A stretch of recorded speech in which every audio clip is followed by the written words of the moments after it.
Hello, welcome back to NSUSpartans.com. Fueled by Gatorade, Ross Gordon, Jule O'Neal, and Zaynah Robinson here. The Spartans win again. 73-66 is your final score. The Spartans have won their last 4 ball games and 5 of the last 6 here as the season has gone along. As we talk to Zaynah, as we look at tonight's ball game, we started off well, got out to a 5-point lead, a 6-point lead in the first half. You give them credit, they came back in the first half as well and took a 2-point lead in the halftime.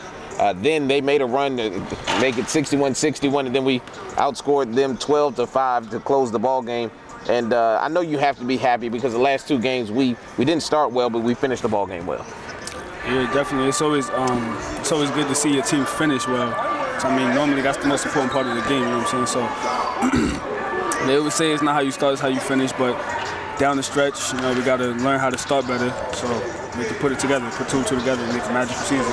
Absolutely, and in the second half, you guys shot pretty well from the floor, 68%. As far as field goal percentage, 62.5% from the 3, and free throw, 57.9. So not so well in that column. But as far as the threes, you guys were able to knock down some threes. Jonathan Wade, his performance tonight was phenomenal. Talk a little bit about his efforts. His efforts, like I think a lot of people are just looking at what he does on the offensive end, but he does a lot, like defensively rebounding, like a lot of, I don't know how many rebounds he had, but he got like 2 big offensive rebounds and he went right back up, and that was a part of his points, but people don't see that part, you know what I'm saying? So I think he needs to continue to do what he's doing. I mean, I'm not expecting him to score 31 every night, but I know the way he plays and how hard he plays, he's going to continue to impact the game. He's shooting the ball well as well. 11 of 14 tonight. That's not a bad night. 3 of 6 from downtown, 6 of 8 from the free throw line. 31 points tonight for him. You had 9 points, but a big number for you as a point guard is 7, and that was the 7 assists that you had tonight. It seemed like, especially in the second half, you got things going, moving the basketball. We started out of 11 of 12 in the second half on the floor, and most of those came from you setting people up. Talk a little bit about what your floor game was like tonight, especially when you tried to find people to get them open for shots. Honestly, it's just being aggressive. Like, when you be aggressive, things just start to come. So, like, I know Kyle was struggling early in the first half, and I just told him to keep shooting, you know what I'm saying? So I know I was going to continue to be aggressive, and I'm going to find him. I tell the bigs the same thing, yo, just be ready. Just be ready, because when I get in those gaps, I'm going to hit you. I'm going to find you. I think I found JB, down there in the first half. I found Alex. So, I mean, it's just all about being aggressive and just making the right decisions. And just to talk a little bit about your opponent tonight, Brandon Tabb is their leading scorer, finished the game with 20 points, but he fouled out early in the second half, and they struggled as far as scoring-wise. Talk about that and how that type of advantage, and how did that feel for you guys? I think, with him fouling out, obviously they would need a scorer down the stretch. So I think that was a plus because we were aggressive with him for the whole game. So that definitely helped. But honestly, I think, what did he have tonight? How much? 20 points. 20 points, and I think he got it on 14 shots or so. Mm-hmm. So yeah, I think we made him have a off night a little bit. So that was big for us. So with him having an off night and us being aggressive with him on the offensive end, making him play defense, that was just put 2 and 2 together and just added up, and that was exactly what we needed. And you guys did really well in the rebound column. Coach Jones spoke about it earlier. They averaged about 11 and a half offensive rebounds per game, and you guys held them to 3. So great job in that column. Yeah, that's big.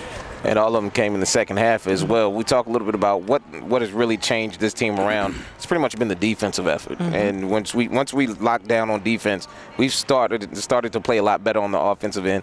Talk a little bit about the defensive charge and how we've gotten better on defense that has really gotten us out to this 4-game win streak. Right. I'll give you one word. The one word is trust. Mm-hmm. You got to trust each other on defense. I think over the last, I wouldn't even say the winning streak, but since we came into conference play, I think we started to realize we have to trust each other on the court.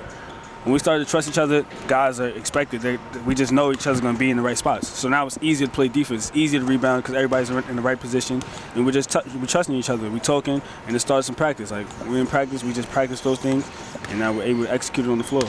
And the good thing is some of the things that we need to work on, they're simple. They're small things. I know we struggled a little bit in pick and roll situations tonight, but there's things that we can really work on, communicating a little bit better. And then, just going back to the drawing board, you'd have to credit what what Lewis did tonight. He had an excellent game, dishing the basketball out. So sometimes guys have good games. So getting back to those things on the defensive end, correcting those mistakes, and then fighting forward to North Carolina A&T, which is another big matchup for you. Forget the winning streak, just to keep things going mentally for you. A team that's struggling, just like this Bethune-Cookman team is, coming here to our gym, and they want to get a win.